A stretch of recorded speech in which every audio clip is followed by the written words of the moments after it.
إلى أرواح المؤمنين والمؤمنات نهدي ثواب الفاتحة. بسم الله الرحمن الرحيم. الحمد لله رب العالمين الرحمن الرحيم مالك يوم الدين إياك نعبد وإياك نستعين اهدنا الصراط المستقيم صراط الذين أنعمت عليهم غير المغضوب عليهم ولا الضالين.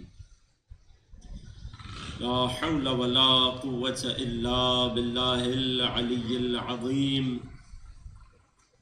أعوذ بالله السميع العليم من الشيطان اللعين الرجيم. بسم الله الرحمن الرحيم. الحمد لله الذي خلقنا في أمة الذي فاز رتبته إلى قاب قوسين وأكرمنا بولاية وصيه الذي ردت له الشمس مرتين وجاهد بالسيفين وصلى إلى القبلتين وشرفنا بحب الزهراء أم السبطين. والصلاة والسلام والتحية والإكرام على أشرف الكونين رحمة للدارين جد الحسنين مولى الكونين أعني أبا القاسم محمد صل على محمد وعلى أهل بيته الطيبين الأطهرين رحمة الله على محبيهم ولعنة الله على أعدائهم ومنكري فضائلهم وغاصبي حقوقهم أجمعين. أما بعد فقد قال الله الحكيم في كتابه الكريم. بسم الله الرحمن الرحيم. أم يحسدون الناس على ما آتاهم الله من فضله فقد آتينا آل إبراهيم الكتاب والحكمة وآتيناهم ملكا عظيما. صدق الله العلي العظيم. درود پڑھیے محمد والے.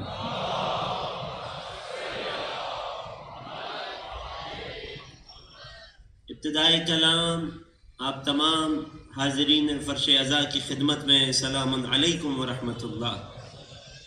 پروردگار کا شکر بجا لاتے ہیں اس نعمت پر کہ اللہ نے ہمیں ایسے اماموں کا ماننے والا بنایا کہ جو ہمیشہ محسود رہے مگر زندگی میں کبھی کسی سے حسد نہیں کیا. اور یقین جانیے یہ شرف بھی فقط ہمارے پاس ہے. ہماری اس سلسلہ گفتگو کا موضوع آل ابراہیم اور ملک عظیم سورہ مبارکہ نساء آیت 54 کے ذیل میں گفتگو جاری تھی کہ جس میں پروردگار ارشاد فرماتا ہے ام یحسدون الناس کہ یہ لوگ حسد کرتے ہیں انسانوں سے، ناس سے، لوگوں سے. کس بات پر؟ علی ما آتاہم اللہ من فضلہ، ان اشیاء پر کہ جو اللہ نے لوگوں کو اپنے فضل میں سے عطا کی ہے. پھر خدا حوالہ دیتا ہے، تاریخ کی طرف اشارہ کرتا ہے اگر یہ لوگ اس امت میں جنہیں اللہ نے سب کچھ نوازا ان سے حسد کر رہے ہیں تو یہ کوئی نئی بات نہیں ہے. اس سے پہلے بھی ہم نے جب آل ابراہیم کو کتاب اور حکمت دی تو ان کی قوم میں بھی کچھ لوگوں نے ان سے حسد کیا تھا. فقد آتینا آل ابراہیم الکتاب، اس سے پہلے بھی ہم لوگوں کو بہت نواز چکے ہیں. اس سے پہلے ہم نے ابراہیم کی آل کو کتاب دی اور حکمت دی. وآتیناہم ملکا عظیما، اور انہیں بہترین عظیم ترین ملک اور سلطنت اور اقتدار عطا کی. اس آیے معافی ہدایہ کے ذیل میں ہماری گفتگو جاری تھی. میں نے عرض کیا تھا جب حسد ہے، حسد کسے کہتے ہیں آپ کی خدمت میں تفصیل سے بیان کیا. یہ کیسا موذی مرض ہے، کیسے ایمان کو کھا جاتا ہے، بات ذہنوں میں ہے انشاءاللہ. پھر ہم نے عرض کیا حاسد کیوں حاسد بنتا ہے، کیا وجوہات، کیا اسباب ہوتی ہیں.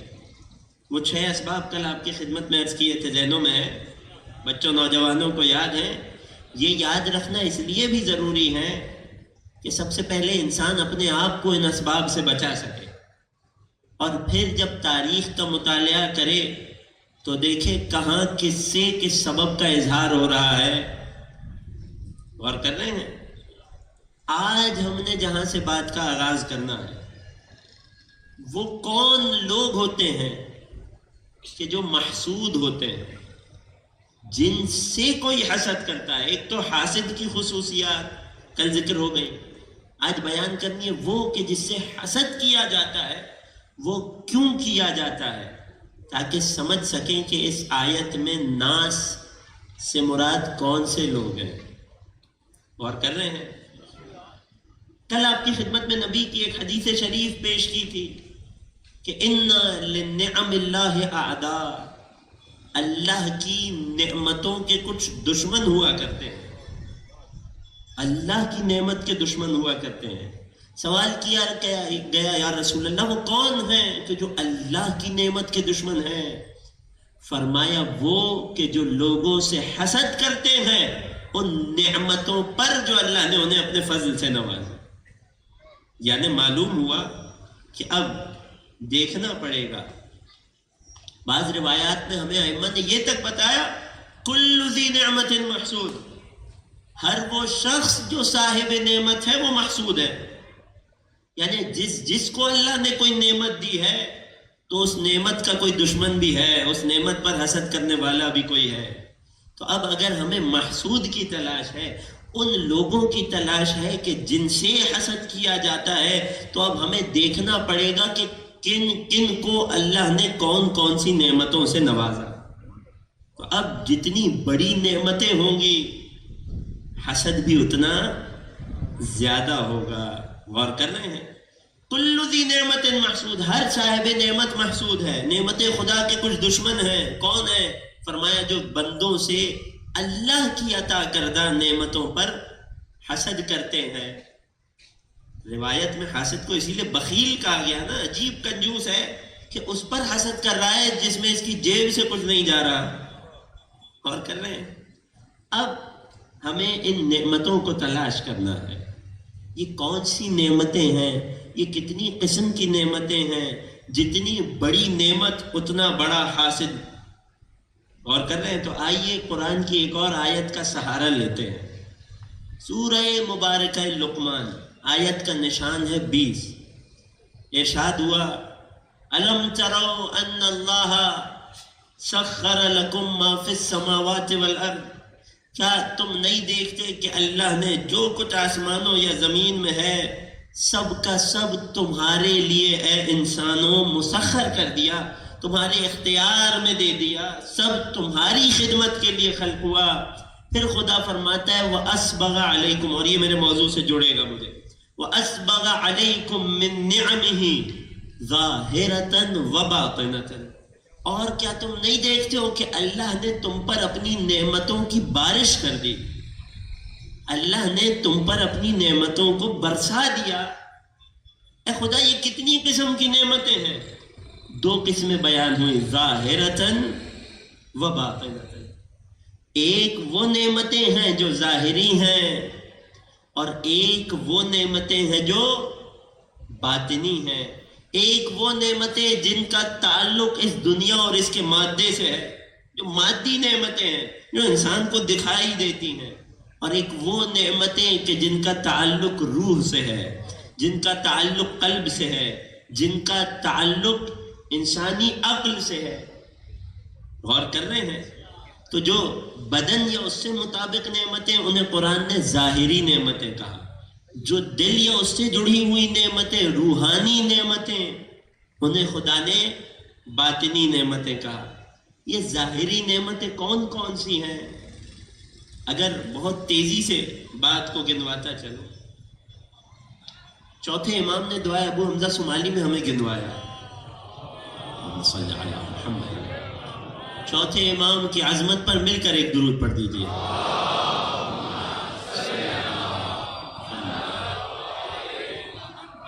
بہت تیزی سے گزاروں گا، کچھ پیغامات بھی ہیں آج کی گفتگو میں نوجوان دوستوں کے لیے، اور مجھے پھر اپنے اس نتیجے تک بھی لانا ہے کہ حقیقی محسود کون ہے، یا سب سے بڑے محسود کون ہے، یا سب سے بڑی نعمتیں کن کو ملی۔ ظاہری نعمتیں چوتھے امام ایک دعا کے ایک دو فقروں میں جمع کر دیتے ہیں اکثر نعمتیں۔ اللہم اعطنی السعۃ فی الرزق، فرماتے ہیں خدا مجھے رزق میں وسعت دینا۔ الہی آمین کہہ دیں گے تو دعا میں شامل ہو جائیں گے، چوتھے امام کے متبرک الفاظ ہیں۔ اللہم اعطنی السعۃ فی الرزق، اے خدا میرے رزق میں وسعت دینا۔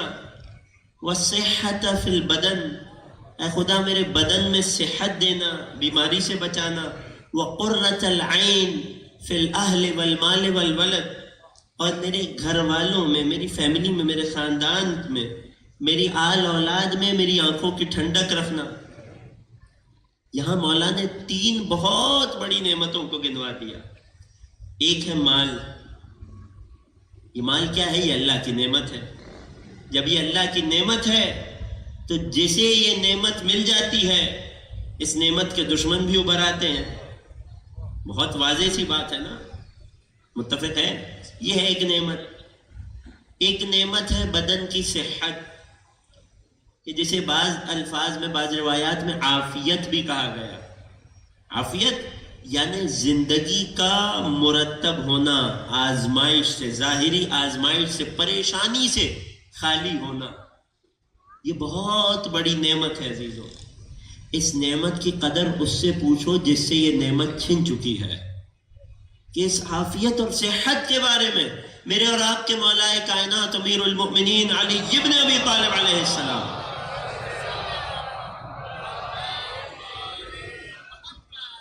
اس نعمت کے بارے میں میرے مولا ایک عجیب فارمولہ ارشاد فرماتے ہیں وہ نعمت کہ جو چھپی رہتی ہے وہ عافیت کی نعمت ہے، کہ جب یہ ہوتی ہے تو اسے فراموش کر دیا جاتا ہے، جب یہ چلی جاتی ہے تب سب سے زیادہ یاد آتی ہے۔ کسی بیمار سے پوچھئے صحت کی کیا اہمیت ہے۔ جب یہ اللہ کی نعمتیں ہیں تو جو صاحب نعمت ہوگا وہ محسود بھی ہوگا۔ غور کر رہے ہیں؟ اور وہیں جسے اللہ نے یہ نعمت دی ہے، حاسدوں کے شر سے اگر اپنے آپ کو بچانا ہے، نعمتوں کو برقرار رکھنا ہے تو کیا کرے؟ لَإِن شَكَرْتُمْ لَأَزِيدَنَّكُمْ، اگر نعمت کا شکر کرو گے تو ہم نعمت میں اضافہ کر دیں گے۔ اس قانون کو بھی ذہن میں رکھیے گا آج پوری گفتگو میں، جس نعمت کی بات آئے، لَإِن شَكَرْتُمْ لَأَزِيدَنَّكُمْ، اگر تم شکر کرو گے ہم اضافہ کر دیں گے۔ شکر کیسے ہوگا؟ پہلے تو زبانی ہوگا، قلبی ہوگا، دل سے انسان احساس کرے یا اللہ تو نے مجھے مال نصیب کیا، میری اوقات سے بڑھ کر مجھے نوازا، اے خدا میں تیرا گنہگار بندہ، تو نے مجھے صحت دی، اے خدا تو چاہتا تو مجھے کسی بھی آزمائش میں ڈال سکتا تھا، مگر تیری حمد ہے، تیری ثنا ہے، تیرا شکر ہے، تو نے مجھے اس قابل بنایا کہ اپنے گھر سے اٹھ کر، بستر سے اٹھ کر، گھر سے چل کر فرش غم حسین تک آ گیا۔ یہ مقام شکر ہے۔ یہ شکر ہوگا تو نعمت میں اضافہ ہوگا۔ ایک اور بہت بڑی نعمت جس کی طرف مولا نے اشارہ کیا، ظاہری نعمتوں میں سے، دنیاوی نعمتوں میں سے، اے خدا میرے گھر والوں میں، میری آل اولاد میں میری آنکھوں کی ٹھنڈک قرار دینا۔ یہ بہت بڑی نعمت ہے۔ اور آج کی اس مجلس کی مناسبت سے اپنے نوجوان دوستوں تک یہ پیغام پہنچانا چاہتا ہوں، توجہ میرے ساتھ ہے۔ یہ جو انسان کی فیملی لائف ہے یہ بہت بڑی نعمت ہے۔ انسان بعض اوقات اس کی قدر چھوڑ دیتا ہے۔ خدائی قانون اپنی جگہ باقی ہے، اگر شکر کرو گے تو اضافہ ہوگا، اگر کفران نعمت کیا تو نعمت چھن جائے گی۔ جب اللہ نے کسی کو اچھا خانوادہ دیا ہو، شوہر کو زوجہ، زوجہ کو شوہر دیا ہو، آل اولاد سے، بیٹوں بیٹیوں سے نوازا ہو، اللہ نے اسے آنکھوں کی ٹھنڈک عطا کی ہو ان گھر والوں کی صورت میں، تو اب اس کی بھی کچھ ذمہ داریاں ہیں کہ کہیں ایسا نہ ہو اس نعمت کو فار گرانٹیڈ لینے لگے، یہ کہاں جائیں گے مجھے چھوڑ کر۔ کبھی کسی ایسے کی بد دعا نہ لینا کہ جس کا تمہارے سوا کوئی نہ ہو۔ غور کر رہے ہیں؟ جس کا کوئی نہیں ہوتا اس کا اللہ ہوتا ہے. لہذا جب چوتھے امام دعا مانگ رہے ہیں خدا مجھے آنکھوں کی ٹھنڈک قرار دے میرے گھر والوں کو, جسے اللہ نے یہ نعمت دی ہے اپنے گھر والوں کا پاس کیجئے, خیال رکھیے, عزت دیجئے. جو خود عزت دار ہوتا ہے وہ اپنے خاندان والوں کو بھی عزت دیتا ہے. امید کرتا ہوں اتنا پیغام کافی ہوگا. ایک درود پڑھیے محمد و آل محمد.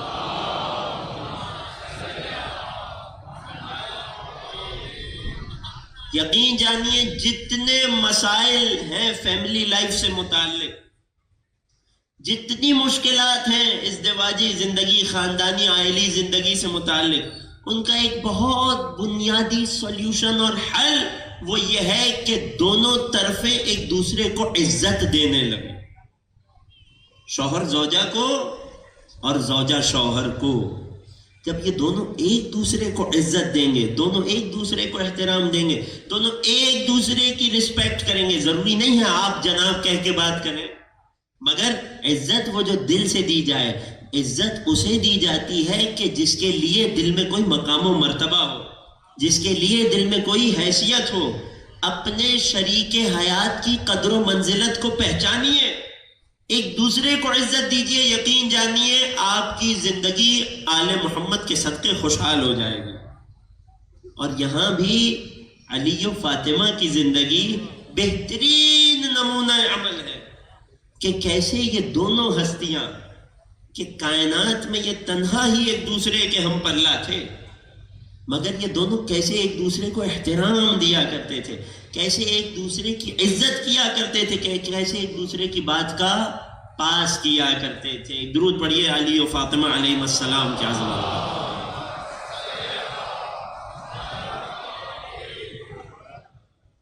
یہ ہیں ظاہری نعمتیں.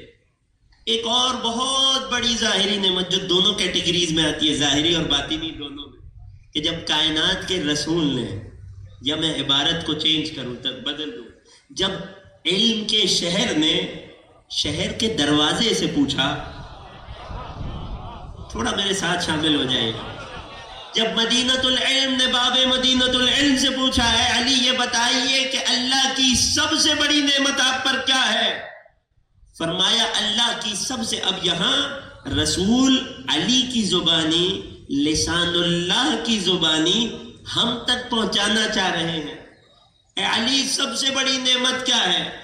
فرمایا اللہ کی مجھ پر سب سے بڑی نعمت یہ ہے کہ ان خلقنی, کہ اس نے مجھے خلق کیا, وجود دیا, بعد ان لم اکن شیئا مذکورا, قبل اس کے میں کچھ بھی نہ تھا, میرا کوئی نام و نشان نہ تھا. مجھے عدم سے وجود میں لانا یہ سب سے بڑی نعمت ہے اللہ کی مجھ پر. یہ ہے نعمت وجود. نعمت بقا اور ہے کہ اس کے بعد خدا نے مجھے باقی رکھا, یہ اور نعمت ہے. تنہا نعمت وجود وہ نعمت ہے کہ اگر انسان ساری زندگی فقط اسی پر اللہ کا شکر ادا کرتا رہے تب بھی زندگی ختم ہو جائے گی, شکر ختم نہیں ہوگا. کیوں؟ کیونکہ ہر وہ شکر جو انسان کی زبان سے ادا ہوگا, مولا حسین دعائے عرفہ میں بتاتے ہیں, ہر وہ شکر جو انسان کی زبان سے ادا ہوگا, ہر وہ شکر اللہ کی دی ہوئی توفیق اور اسی کی دی ہوئی زبان سے ادا ہوگا. لہٰذا چونکہ اس کی زبان, اس کی دی ہوئی زبان استعمال ہوگی, لہٰذا اس زبان کا استعمال اور اس توفیق کا حصول ایک اور شکریہ کو واجب کر دے گا. غور کر رہے ہیں؟ یہ شکر الہی نعمتوں پر ہمیں کس نے سکھایا؟ آل محمد نے ہی تو سکھایا. ایک درود پڑھیے محمد و آل محمد.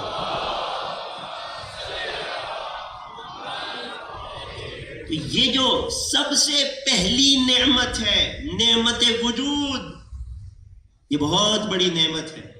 کیا اس نعمت میں بھی حسد کیا جا سکتا ہے؟ اللہ اکبر. کیا اس نعمت پر بھی کوئی حسد کرے گا؟ نہیں. ہر وہ شخص جو حسد کرنے کے قابل ہے اسے یہ نعمت تو ملی ہے. اس نعمت وجود کے بھی کئی درجے ہیں, تھوڑا سا میرے ساتھ ہو جائیے گا. اس نعمت وجود کے بھی کئی درجے ہیں. ان میں سے ایک اور درجہ آپ کی خدمت میں پیش کروں کہ میرے اور آپ کے چھٹے امام صادق آل محمد, امام جعفر صادق, فرماتے نعمت کی بات ہو رہی ہے، اول نعم کی بات ہو رہی، کیوں؟ جس کے پاس جتنی بڑی نعمت ہے وہ اتنا ہی زیادہ محسود ہے۔ چھٹے امام فرماتے ہیں اذا وجدتم برد ولایتنا فی صدورکم، اے مجلس حسین میں بیٹھنے والوں، اے علی و آل علی کے چاہنے والوں، جب اپنے دل میں ہماری ولایت کی ٹھنڈک کو محسوس کرنا، فَلْيَحْمِدِ اللَّهَ عَلَىٰ أَوَّلِ النِّعَمِ، تو سب سے پہلی نعمت پر اللہ کی حمد اور اللہ کا شکر کرنا، وہی سب سے پہلی نعمت۔ سوال کیا گیا مولا وہ سب سے پہلی نعمت کیا ہے؟ یہ نہیں فرمایا فقط کہ اس نے تمہیں وجود دیا، نہیں، وجود تو بہت سو کو دیا، وجود تو کیسوں کو دیا، نہیں، اللہ کی سب سے پہلی نعمت پر اس کا شکر کرنا۔ مولا وہ کیا ہے؟ فرماتے ہیں کہ اس نے تمہیں پاکیزہ صلب اور پاکیزہ رحم عطا کیے۔ درود پڑھیے چھٹے امام کی عظمت پر۔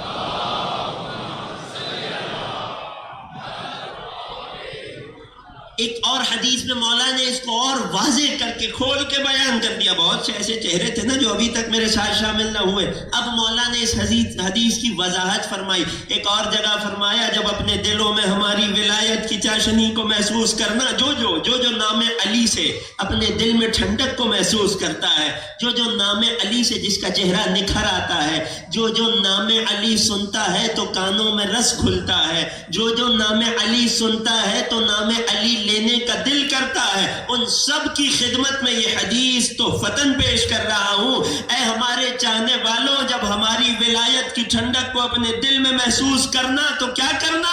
فرماتے ہیں اپنی ماؤں کے لیے دعا کرنا۔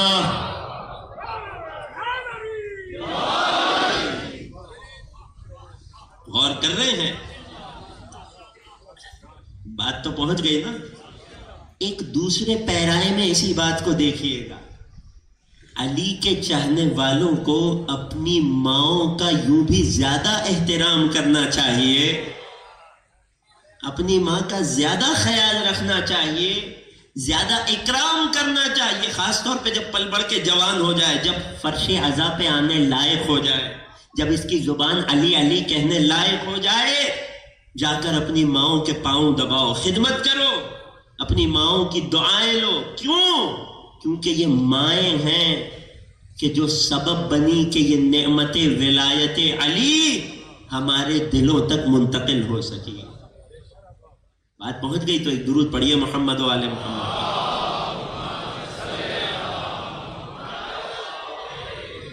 یہ تو کچھ نعمتیں میں نے آپ کو گنوائی جلدی، یہ تھی ظاہری نعمتیں، یہ کچھ باطنی نعمتیں بھی آ گئی۔ ذرا باطنی نعمتوں تک بات آ گئی ہے تو بات کو اور آگے بڑھاتے ہیں۔ قرآن میں ایک اور جگہ ارشاد ہوا من یطع اللہ و رسولہ، جو اللہ اور رسول کی اطاعت کرے۔ یہ اللہ اور رسول کی اطاعت کیا ہے؟ یہ اس ایمان کا نتیجہ ہے جو انسان کے دل میں ہے۔ نعمت ایمان کہیے یا نعمت اسلام کہیے، اور کر رہے ہیں یہ کیا ہے؟ یہ باطنی نعمت ہے نا۔ من یطع اللہ والرسول، جو اللہ اور رسول کی اطاعت کرے، جو اللہ اور رسول کی بات مان لے۔ یہ نہیں کہ آدھی بات مانے آدھی چھوڑ دے، اپنی مرضی اپنے مطلب کی بات لے، جو دل کو اچھی نہ لگے وہ چھوڑ دے، جس پر خود راضی ہو وہ مان لے، جس پر اس کا دل راضی نہ ہو وہ نہ مانے۔ نہیں، من یطع اللہ ورسول، یعنی جو اللہ اور رسول کی مکمل اطاعت کرے، یعنی اللہ اور اس کا رسول جو کرنے کا کہیں وہ کرے۔ توجہ میرے ساتھ ہے؟ جب کرنے کا کہیں تب کرے، جسے ماننے کا کہیں اسے مان لے، اور جس کے رد کا حکم دے اسے رد کر دے۔ من یطع اللہ والرسول، جب اللہ اور رسول کی اطاعت کرو گے، یہ کون سی عظیم باطنی نعمت ہے، کیا ہوگا؟ فَأُولَٰئِكَ مَعَ الَّذِينَ، جو اللہ اور رسول کی اطاعت کرے گا تو وہ ان لوگوں کے ساتھ ہوگا، ان کے ہمراہ ہوگا، ان کی معیت میں ہوگا. کن کی؟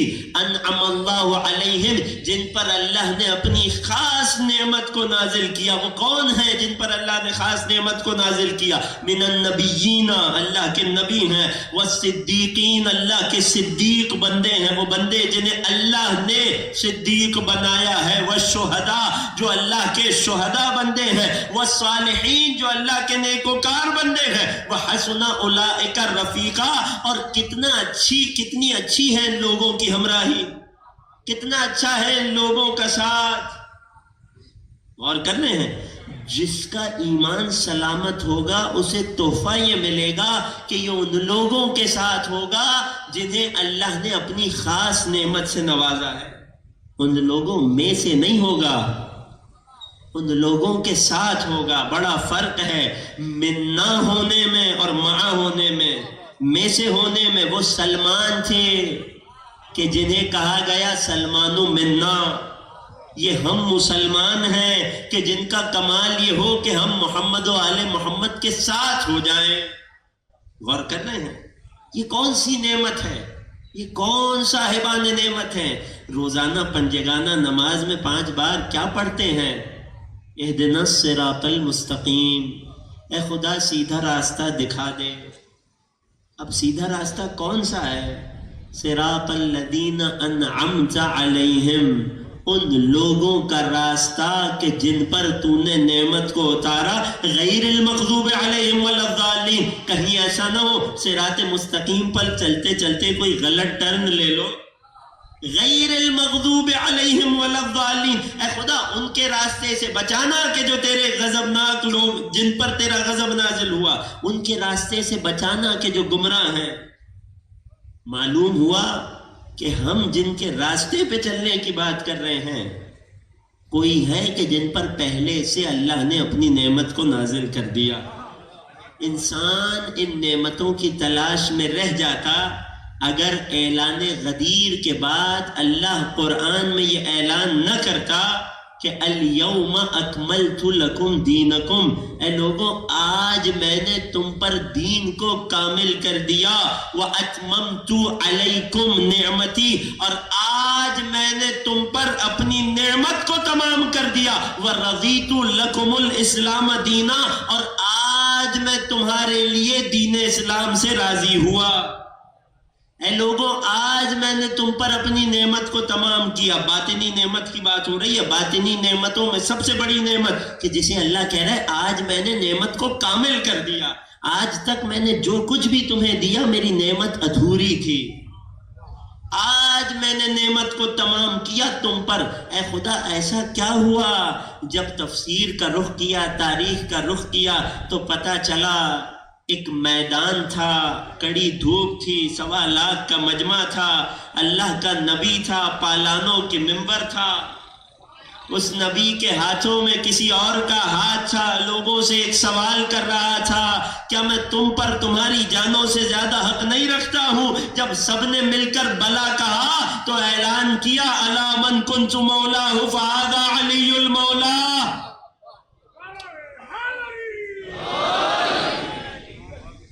خوب غور کیجئے گا عزیزوں، جب وہ ماجرا میدان غدیر خم میں ہوا تو یہاں آیت ہم جیسوں کو مخاطب کر کے کہتی ہے کہ ان اتممت علیکم نعمتی، میں نے غدیر میں علی کی ولایت کے اعلان سے تم پر، علی پر نہیں. کوئی نتیجہ پیش کرنا ہے عزیزوں.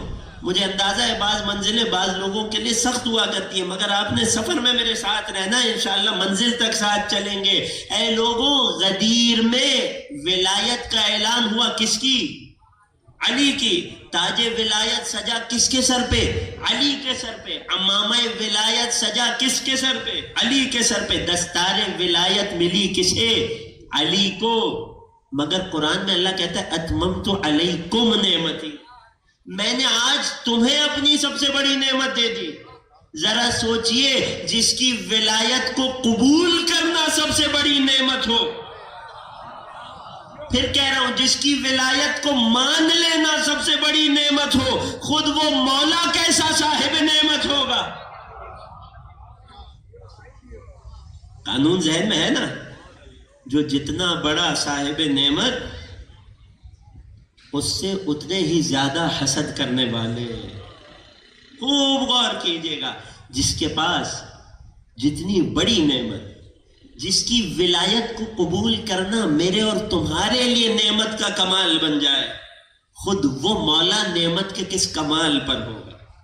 چلے ایک اور انداز سے، ایک اور جہت سے آپ کی خدمت میں نتیجے کو پہنچاؤں. شاید بچوں کے لیے بات اور آسان ہو جائے. اگر آمادہ ہیں توجہ میرے ساتھ ہے، ابتدا سے آخر تک مل کر ایک درود پڑھیے. ہدیہ محمد.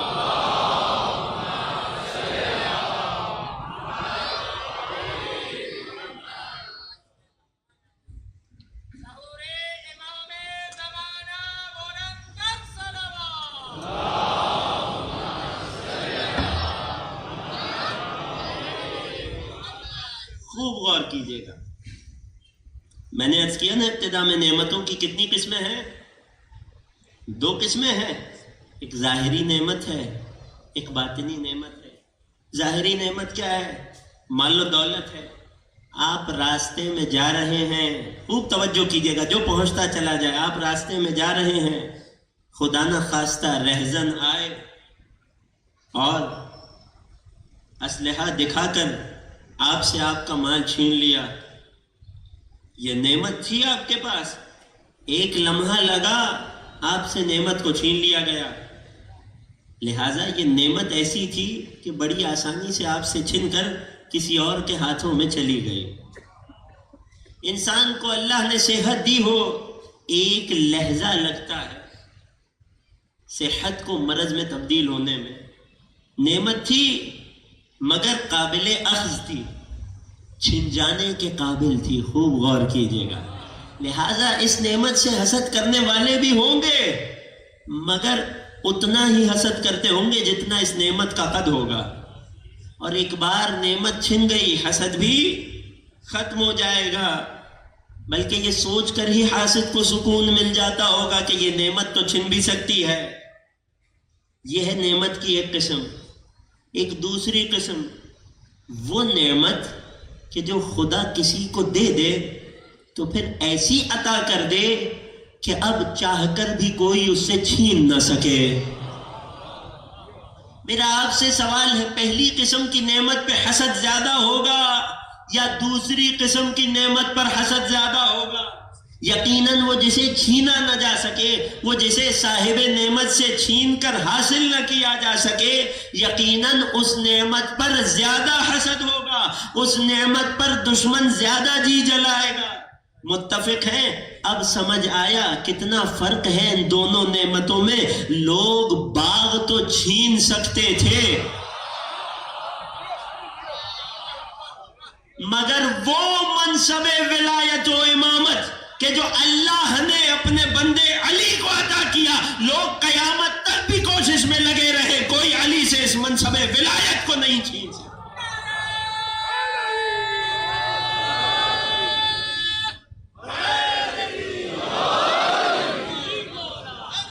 بات پہنچ گئی؟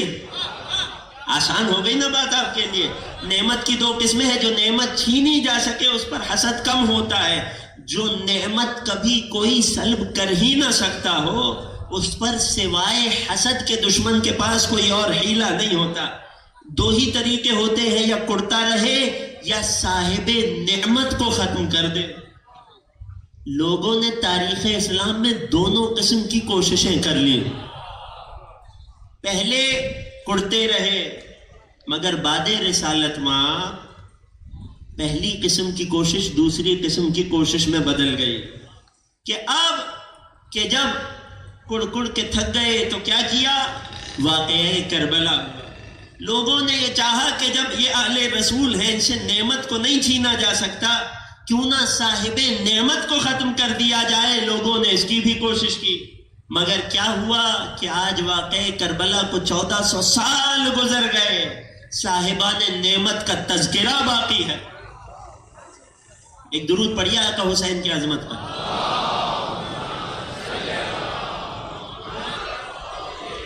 نعمت کی 2 قسمیں، ایک وہ جو چھینی جا سکے، ایک وہ جو نہ چھینی جا سکے. چلے بات کو اور تبدیل کرتے ہیں. نعمت کی دو قسمیں، ایک وہ جو چاہے کوشش کر کے حاصل کر لے. توجہ کیجیے گا، اگر کسی کو خدا مال عطا کر دے، کوئی حسد کرنے لگے، اس کے پاس اختیار ہے نا، اپنے پیروں کو ہلائے، اپنے بدن کو ہلائے، جائے، محنت کرے، کوشش کرے، یہ بھی اس کے برابر مال کو یا اس سے زیادہ مال کو حاصل کر لے گا. تو نعمت کی ایک قسم وہ ہوتی ہے کہ جو حاسد چاہے تو چاہ کر حاصل کر لے، اس پر حسد اتنا نہیں ہوتا. نعمت کی ایک دوسری قسم ہوتی ہے جو فقط اللہ ہی نصیب کر سکتا ہے، وگرنہ کوئی چاہ کر بھی اسے حاصل نہیں کر سکتا. ذرا سوچئے اس دوسری قسم کی نعمتوں پر حسد کا کیا عالم ہوگا. لہٰذا لوگ، اب توجہ کیجئے گا، ایک مثال دوں گا، بات پہنچ جائے گی. آپ نے دیکھا کسی کو بہت خوبصورت قیمتی لباس پہنے ہوئے، یہ شخص صاحب نعمت ہے، کسی کے دل میں خدا نہ خواستہ حسد اٹھا، یہ شخص ایک کام کر سکتا ہے کہ آتے جاتے اس کے لباس پر ٹیگ دیکھے گا، سمجھ جائے گا کس برانڈ کا ہے، کون سی دکان کا ہے. کل کو اگر خدا نے اسے وسائل دیے ہوں گے تو اسی دکان پر جا کر ویسا یا اس سے اچھا لباس خرید کر لے آئے گا، اور یوں اپنے حسد کا علاج کر لے گا، یوں اپنے حسد سے چھٹکارا پا لے گا. کیوں؟ کیونکہ یہ لباس جو اس شخص نے خریدا تھا وہ نعمت ہے کہ جو دوسرے لوگ بھی حاصل کر سکتے ہیں. لیکن دوسری جانب اگر اللہ کسی کے لیے جنت سے لباس بھیج دے،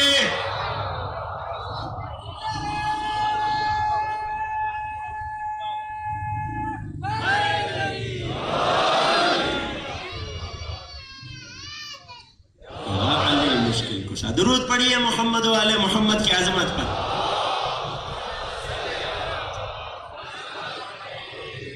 لہذا دنیاوی لباس والوں سے بھی لوگ حسد کرتے ہیں، مگر اس شدت کا نہیں کہ جتنا حسد ان سے ہوا جنہیں لوگوں نے جنت کا لباس زیب تن کرتے ہوئے دیکھا. اللہ اکبر. لوگ ایک دوسرے کی دیکھا دیکھی عمل کر سکتے ہیں، مگر نتیجہ خدا کے ہاتھ میں ہوتا ہے. لوگوں نے کوششیں کر کے دیکھی. لہٰذا نعمت بعض وہ کہ جو چاہ کر حاصل کی جا سکتی ہے، بعض وہ کہ جنہیں سوائے خدا کوئی عطا نہیں کر سکتا. انسان جتنی ایڑیاں رگڑ لے، جتنے پر مار لے، جتنی کوشش کر لے، اگر خدا کو کسی کو عطا کرنی ہو تو ایک بار حالت رکوع میں انگوٹھی صدقہ دے، آیت کی صورت میں نعمت باطنی فضیلت بن کے دروازے پہ آ جائے، اور جسے خدا کو محروم رکھنا ہو چاہے 70 انگوٹھیاں خیرات کر دے.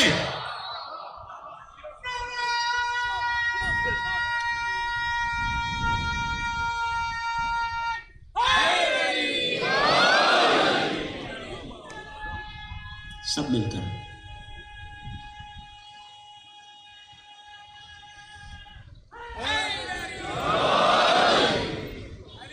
ایک اور مثال دے دوں.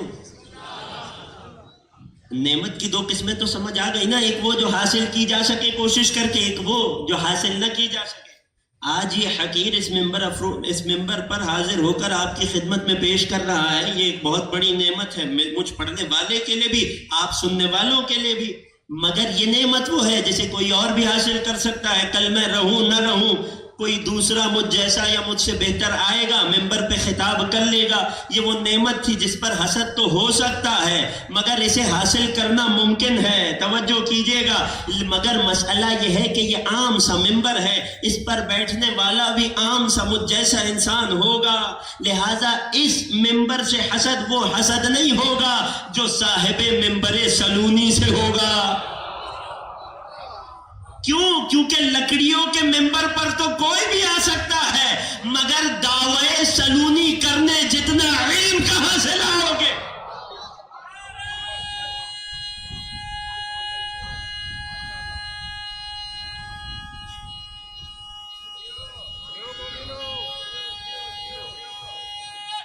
سب مل کر بات پہنچ رہی ہے. لہذا نعمتوں کی دو قسمیں ہیں، ایک وہ جو حاصل کی جا سکے، چھینی جا سکے، جو ظاہری ہو، اس پر حسد اتنا نہیں ہوتا، ایک وہ کہ جو باطنی ہو، جو چھینی نہ جا سکے، جو حاصل نہ کی جا سکے، جو اللہ کی عطا کردہ ہو، جس کے لیے قرآن میں اللہ فرمائے فَقَدْ آتَيْنَا آلَ إِبْرَاهِيمَ الْكِتَابَ وَالْحِكْمَةَ وَآتَيْنَاهُمْ مُلْكًا عَظِيمًا۔ ارے ہم نے آل ابراہیم کو کتاب دی، چھین سکو تو چھین کر دکھاؤ۔ ہم نے آل ابراہیم کو حکمت دی، چھین سکو تو چھین کر دکھاؤ۔ ہم نے آل ابراہیم کو ملک عظیم دیا ہے، چھین کر دکھا دو۔ غور کر رہے ہیں یہ کون سی نعمت ہے کہ جو چھینی نہیں جا سکتی، جو دنیا والے چاہیں سب مل کر جمع ہو جائیں حاصل نہیں کی جا سکتی۔ یہ نعمتیں کن کے پاس ہیں؟ یہ نعمتیں جن کے پاس جتنی زیادہ ہوں گی دنیا والوں کا ان سے حسد اتنا ہی زیادہ ہوگا۔ بہت بات ہو گئی، بہت طویل اشارے ہو گئے، آئیے بات کا خلاصہ کروں تاکہ یہاں پر آج گفتگو تمام ہو جائے کہ کائنات کے سب سے بڑے محسود کون ہیں؟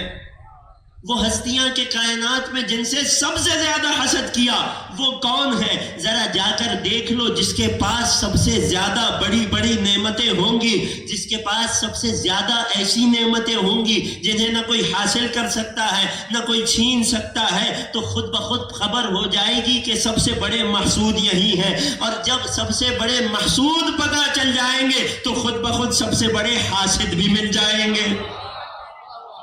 غور کر رہے ہیں؟ یہاں تک میرے ساتھ آ گئے؟ اب آئیے ذرا سفر پر نکلتے ہیں کہ کائنات میں اللہ نے سب سے بڑی نعمتیں کسے عطا کر دی؟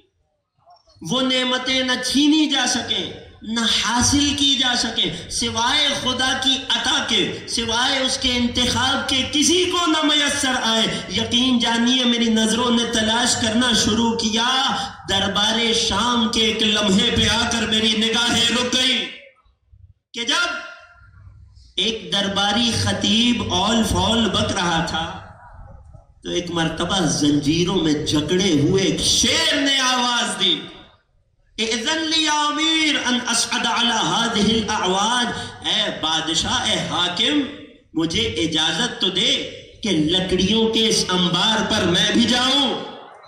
مولا بنا بنایا ممبر ہے، مولا کچھ بتانا چاہ رہے ہیں، اگر علی کا ذکر ہو جائے تو چاہے پالانے بھی کیوں نہ ہو ممبر کہلاتی ہے، اور اگر ذکر علی سے خالی ہو، پیغام ہے یہ عزیزوں ہر علی کے چاہنے والے کے لیے، ہر مجلس اعزا پڑھنے سننے والے کے لیے، اگر علی کے ذکر سے خالی ہے تو جتنا اونچا ہو ممبر نہیں لکڑیوں کا انبار ہے۔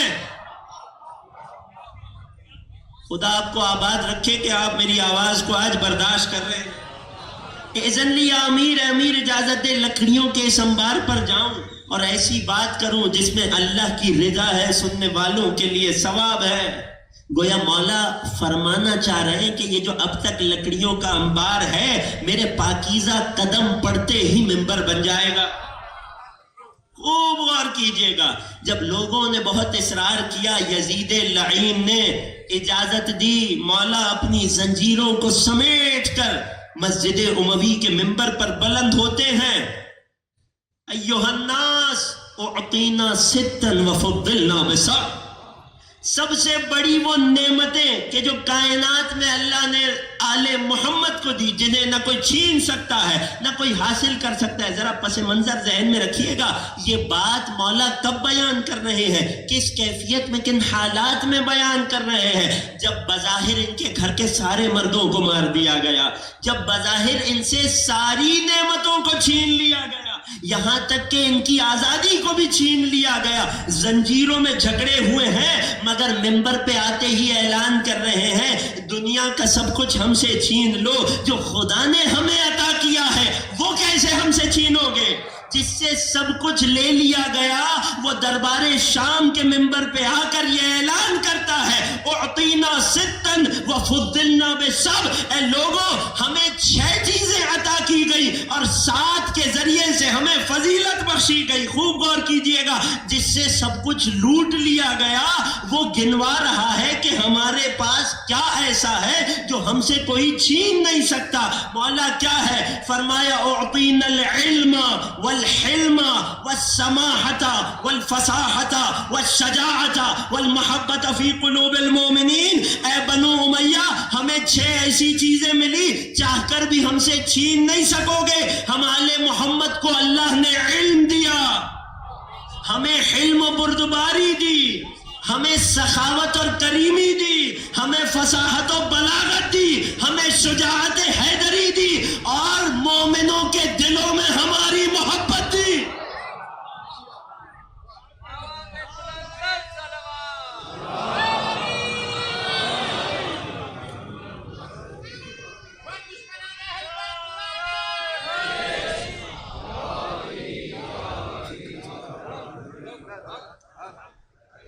کبھی اس نگاہ سے بھی چوتھے امام کے اس خطبے کو دیکھیے گا، جس سے سب کچھ لوٹ لیا گیا ہو. وہ آ کر بتا رہا ہے ہمارے پاس کیا ایسا باقی ہے جو ہمیں ہمیشہ برتر اور تجھے ہمیشہ کمتر رکھے گا. ہمارے پاس کیا ایسا ہے جو ہمیشہ ہمارا نام اونچا اور تیرا نام پست رکھے. وہ کیا ہے؟ وہ علم ہے، وہ حلم ہے، وہ سماحت ہے، سخاوت ہے، کریمی ہے، وہ فصاحت و بلاغت ہے، وہ شجاعت ہے، اور سب سے بڑھ کر وہ مومنوں کے دل میں ہماری محبت ہے. اے یزید، تو ہمارا سر تن سے جدا کر سکتا ہے، مگر مومنوں کے دلوں سے ہماری محبت کیسے نکالے گا؟ اللہ اکبر. یہ وہ نعمتیں تھیں جو اللہ نے رسول اور آل رسول کو دی کہ نہ ان سے کوئی چھین سکتا ہے، نہ کوئی اور کوشش کر کے حاصل کر سکتا ہے. بات پہنچ رہی ہے؟ بہت سی باتیں، بہت سے نعرے آپ کو سننے ملیں گے نا، مگر جو نعمت اللہ نے آل محمد کو دی نہ کوئی چھین سکتا ہے، نہ کوئی کتنی بھی کوشش کر لے حاصل کر سکتا ہے. 100 سال چھوڑ دیجئے، کوئی 1,00,000 سال بھی ریاضت کر لے، کوئی 1,00,000 برس بھی درس پڑھ لے، علی جتنا علم نہیں حاصل کر سکتا. کوئی 1,00,000 برس نمازیں پڑھ لے، علی جیسا تقوی حاصل نہیں کر سکتا. کوئی 1,00,000 سال جنگیں لڑتا رہے، علی جیسی شجاعت نہیں مل سکتی. بات اگر پہنچ گئی، متفق ہیں؟ ایک درود پڑھیے محمد و آل محمد.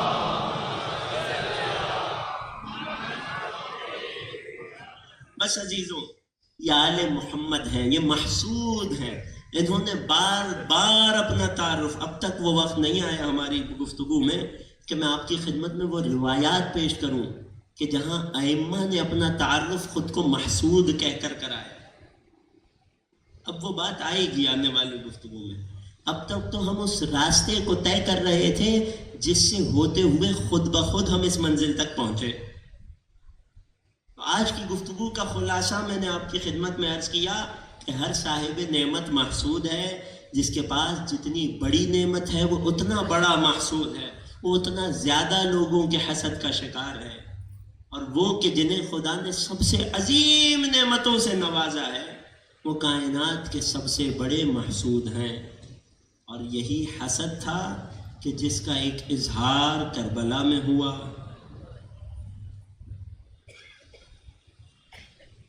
آج اصحاب حسینی کا تذکرہ کرنے کی آخری شب ہے.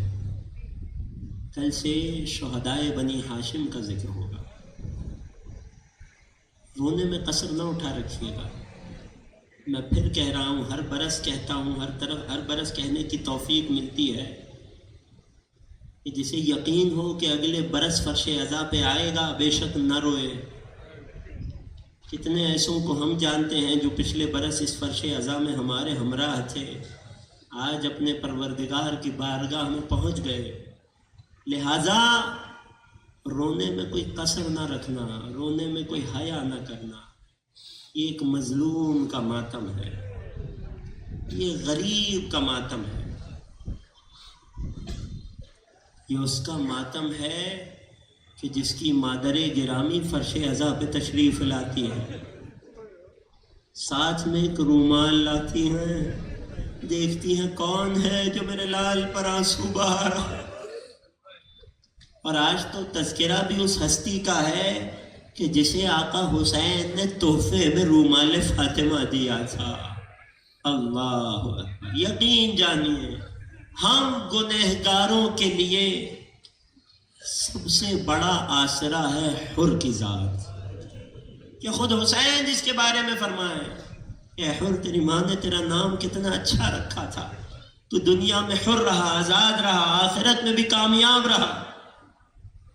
اللہ اکبر!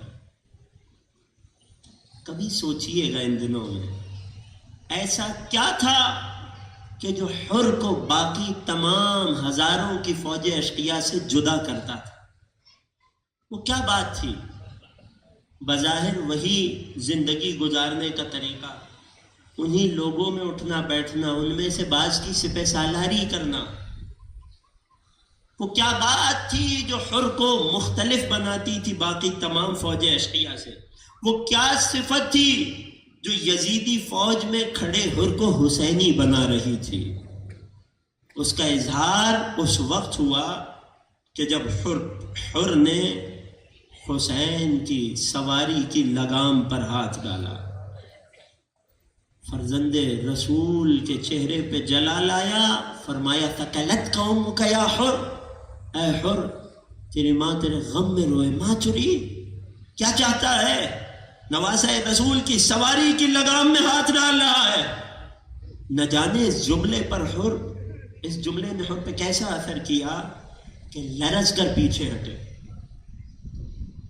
ایک مرتبہ کہنے لگے حسین کائنات میں کوئی اور میدان میں میری مادر کا تذکرہ کرتا، میں پلٹ کر اس کی مادر کا نام لیتا، مگر میں کیا کروں، آپ وہ ہیں کہ جن کی مادر کا نام بغیر طہارت لبوں پہ نہیں آتا۔ حسین ہدایت کا چراغ ہے، حسین نجات کی کشتی ہے، حسین جانتے ہیں کسے کیسے راستہ دکھانا ہے۔ حسین جانتے تھے حر کے دل میں جو لوہے چراغ احترام فاطمہ ہے، اس کی روشنی کو بڑھانے کی ضرورت ہے، اس کی آنچ کو بڑھانے کی ضرورت ہے۔ حسین کے اس جملے نے حر کے دل میں موجود اس چراغ الفت فاطمہ کو بھڑکا دیا۔ یہ احترام فاطمہ ہے کہ جس نے حر کو حر علیہ السلام بنایا۔ ادھر شب عاشوراء آئی، خیام حسینی سے کم سن بچوں کی الاتش کی آوازیں بلند ہوئی، ہائے پیاس کر رہے تھے۔ ادھر حر اپنے خیمے کے باہر ٹہل رہے ہیں، اطمینان نہیں ہے، طبیعت میں اضطراب ہے۔ کوئی آیا ہے حر، کوفے کا سب سے بہادر انسان، چہرے پہ جنگ سے پہلے کا اضطراب۔ کہنے لگے آج میں حر اپنے آپ کو جنت اور جہنم کے درمیان پا رہا ہوں، آج میں اپنی زندگی کے فیصلہ کن مرحلے پر ہوں، اور خدا کی قسم میں کبھی جنت پر جہنم کو برتری نہ دوں گا۔ اپنے بیٹے کو بلایا، اپنے غلام کو بلایا، اپنے بیٹے کو سوار کیا، خود بھی سوار ہوئے، غلام سے کہنے لگے میرے ہاتھ پسے پشت باندھ دے، ایسے حسین کی بارگاہ میں جاؤں گا جیسے پست غلام جاتا۔ ادھر سے حر فوج اشقیاء سے چلا، ادھر سے حسین نے آواز دی علی اکبر جاؤ مہمان آ رہا ہے، استقبال کو جاؤ۔ اللہ اللہ حسین کی کریمی، اے علی اکبر جاؤ استقبال کو جاؤ۔ ادھر سے حر پہنچا ہے، ادھر سے حسین خیمے سے باہر تشریف لائے۔ حر کی نگاہ جیسے ہی حسین کے قدموں پہ پڑی، خود کو حسین کے قدموں پہ گرا لیا اور تڑپ کر پوچھا، آنکھوں میں ندامت کے آنسو تھے، عرض کرنے لگے حلی من توبہ، اے فرزند رسول کیا مجھ جیسے کی توبہ بھی قبول ہوگی؟ اے حسین ہم سب آپ کے فرش عزا پہ بیٹھے ہیں، کل حر آپ کی چوکھٹ پہ آئے تھے اور توبہ کا سوال کیا تھا، اور آپ نے حر کو بازوؤں سے اٹھا کر سینے سے لگایا تھا اور یہ فرمایا تھا اے حر میں نے بھی معاف کر کر دیا، میرے پروردگار نے بھی معاف کر دیا۔ اے آقا حسین، ہم آپ کے عزادار ہیں، ہم آپ کے چاہنے والے ہیں، بہت گنہگار ہیں مگر حر جیسے گنہگار تو نہیں ہیں۔ اے مولا، حر آپ کے دروازے پہ آ کر بخشا گیا، ہم بھی آپ کی چوکھٹ پہ آئے ہیں، آپ کے فرش عزا پہ آئے ہیں۔ حلی من توبہ، اے مولا کیا ہماری توبہ بھی قبول ہو جائے گی؟ حسین نے حر کو سینے سے لگا لیا۔ اے حر، میں نے بھی معاف کیا، میرے اللہ نے بھی معاف کیا۔ اللہ اکبر۔ روز عاشور آئی، جنگ کا آغاز ہوا۔ حسین کے پاس کوئی بھی ساتھی آتا، کوئی بھی صحابی آتا، مولا کیا قربان ہونے کی اجازت ہے؟ حسین کہتے کچھ دیر ٹھہر جاؤ۔ جب حر آیا، اے آقا کیا قربان ہونے کی اجازت ہے؟ آقا حسین نے حر کو فوراً اجازت دے دی۔ جانتے ہیں کیوں؟ کیونکہ کریم اپنے مہمان کو شرمندہ نہیں دیکھ سکتا۔ حسین جانتے تھے کہ جب بھی میرے خیمے سے اللہ تش کی آواز آئے گی، حر کے کلیجے میں تیس اٹھے گی، حر اپنے دل میں شرمندہ ہوگا۔ حسین کو گوارا نہیں ہے مہمان شرمندہ ہو۔ اے حر جاؤ، خدا تمہیں جزائے خیر دے۔ حر نے پہلے جوان بیٹے کو سوار کیا، کہیں ایسا نہ ہو میری قربانی دیکھ کر پلٹ جائے۔ حر کا جوان بہادر کا بیٹا بھی بہادر ہوتا ہے نا، میدان جنگ میں گیا، خوب جنگ کی، خوب بہادری اور شجاعت سے لڑا۔ اور کیوں نہ لڑتا کہ یہ حر کا جوان 3 دن کا بھوکا پیاسا تو نہ تھا۔ ارے جب لڑ لڑ کے تھک گیا، جب زخموں کی تاب نہ رہی، ایک مرتبہ اپنی سواری سے زمین کربلا پر آیا۔ سر کو پیٹ کے ماتم کرنا عزیزوں، ہم روز عاشور کے قریب تر جاتے جا رہے ہیں۔ ایک مرتبہ زمین کربلا پہ آیا، آواز دی بابا مدد کو آئیے۔ ادھر سے حر سوار ہوئے، اپنے جوان کے قریب پہنچے۔ جب قریب پہنچے تو کیا منظر دیکھا؟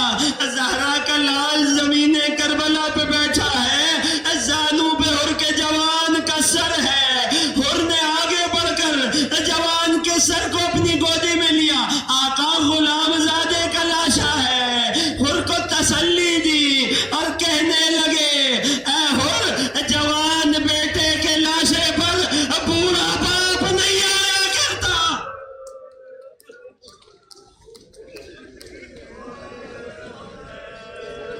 اجرکم علی اللہ، میں ہاتھ جوڑ کے کہوں گا مولا اس میزبانی پہ میں قربان، کچھ دیر گزرے گی، آپ کے کڑیل جوان کا لاشا ہوگا، آواز دیتے جاتے ہوں گے، اینا اینا علی اکبر، علی اکبر کہاں ہو، مجھے آواز۔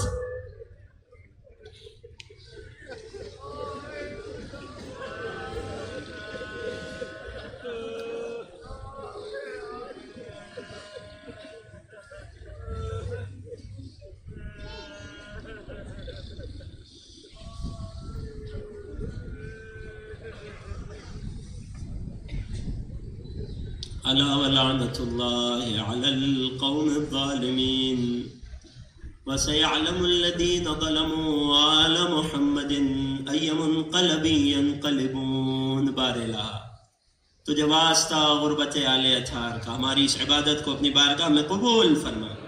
بار الہ، تجھے واسطہ محمد و آل محمد کا، دل میں غم حسین میں اضافہ فرما۔